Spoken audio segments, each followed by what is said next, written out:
Hello, this is Ron Rash in Cullowhee, and I'm grateful for all that you all are doing to help support the people in Western North Carolina. And I wanted to read a few poems set in Western North Carolina, including Watauga County, a little area called Aho, between Blowing Rock and Boone. This is where my family has farmed since the early 1800s. So it's a place very dear to me and a place where so many of my memories are, including the first memory of my childhood.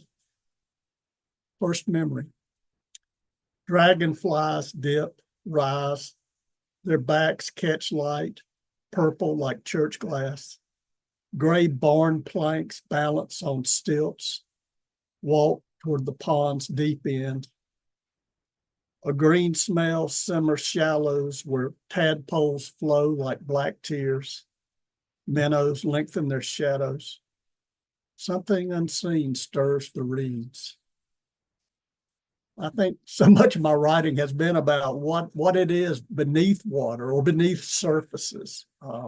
One of our great North Carolina writers, Fred Chappell, said that literature, if it had taught him anything, it was not to trust his first impression.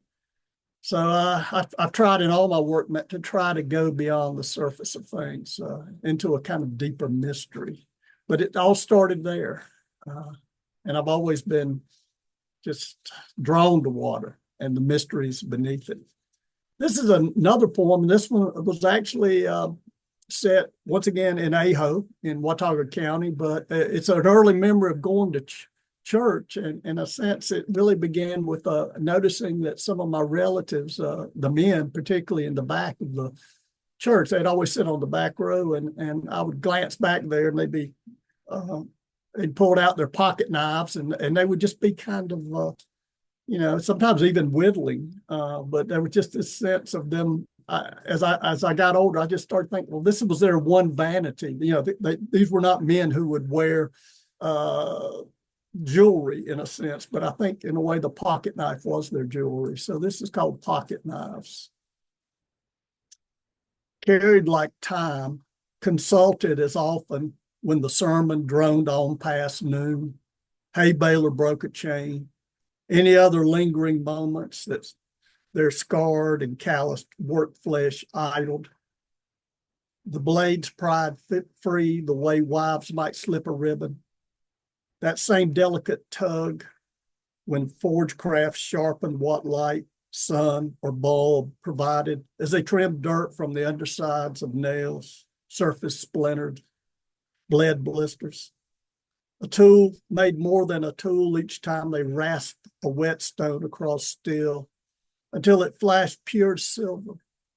Then a rag doused in oil to rub new bright, the handles hued from antler, pearl, stained wood grain, ivory laced with brass or gold, the one vanity of men caught once when dead in a coat and tie.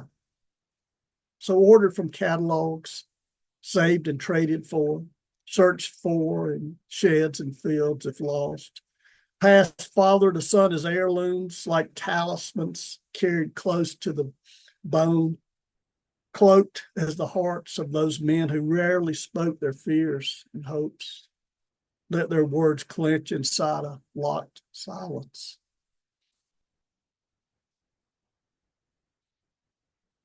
Another poem from when I was about 12 years old, something I saw at a county fair a little ways south of Watauga County. And it was of a woman riding on a Ferris wheel by herself. And I think part of what writers do is you try to imagine other lives and what might have been going on. And I just remember that memory of her getting on it alone. She was probably in her 30s, she looked to be. And this is a poem where even as it looked like rain was coming, a storm, she kind of refused to get off. She wanted her money's worth. This is called Woman Among Lightning, Catawba County Fair, 1962. Tendrils of neon sprouting sudden as kudzu across 7 acres of sawdust. In the middle, a great wheel dredging buckets of darkness out of the sky. And this night, wind flapping tents, underneath of clouds glowing like blown coals, thundering their heavy freight toward the fairground as riders disembark early. But she refuses, so rides into the storm, hand reaching as if trying to pull lightning wreaths around her head.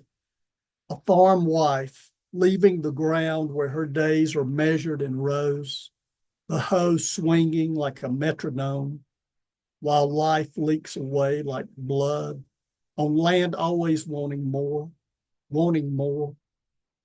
Free of it now as the hawk she saw at dawn, wings embracing an updraft, how it hovered that moment above the fields and fence wire, as she does now at the pause between ascent and return, far from earth as a fistful hard-earned quarters can take her. And last poem, once again, a poem of memory. I changed the setting a little bit to Madison County, where so much of my father's family's from, Buncombe and Madison, where my grandparents are buried, actually, right there on the Madison-Buncombe County line. One set of grandparents, the others are buried in Aho community, where my parents are also buried.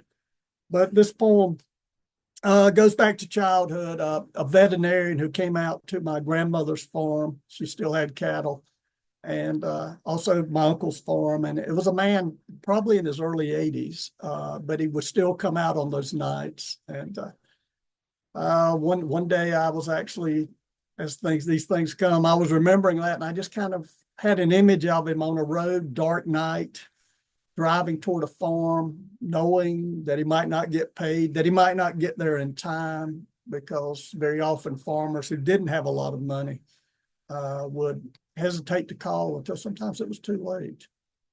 But this is a poem about one of those moments, and how sometimes it did work out.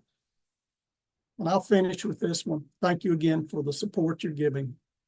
This is called 3 a.m. and the stars were out.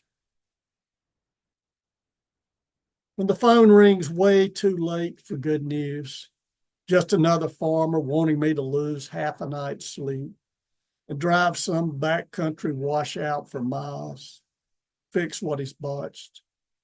On such nights, I'm like an old drowsy God, tired of answering prayers. So let it ring a while, hope they might hang up. Well, of course they don't. Don't, because they know the younger vets shuck off these dark expeditions to me, thinking it's my job, not theirs. Because I've done it so long, I'm used to such nights. Because old as I am, I'll still do what they refuse to. And soon I'm driving out of Marshall, headed north, most often towards Shelton Laurel, toward some barn where a calf that's been bad bred to save stud fees is trying to be born, or a cow laid out in a barn stall, dying of milk fever, easily cured if a man hadn't wagered against his own dismal luck, waited too late, hoping to save my fee for a salt lick, roll of barbed wire. And it's not all his fault. For too long turns the smartest man stupid, makes him see nothing beyond a short-term gain, which is why I know more likely than not I'll be arriving too late. What's to be done, best done with rifle or shotgun. So make driving the good part. Turn off my radio. Let the dark close around until I know a kind of loneliness that doesn't feel sad as I pass the homes of folks I don't know, may never know, but wonder what they are dreaming, what life they wake to, thinking such things. Or sometimes just watching for what stays unseen, except on country roads after midnight. The copperhead soaking up what heat the blacktop still holds. Foxes and bobcats. One time in the 60s, a panther, yellow eyes bright as truck beams, black tipped tail swishing before leaping away through the trees. back into its extinction. All this thinking and watching, keeping my mind off what waits on up the road. Worst of all, the calves I have to pull one piece at a time, birthing death. Though sometimes it all works out. I turn a calf's head and then, like a safe combination, the womb unlocks, calf slides free. Well, this night when stubborn life got back on its feet, round eyes clear and hungry, my IV stuck in its neck. And I take my time packing up, ask for a second cup of coffee, so I can linger a while in the barn mouth, watching stars awake in their wide pasture.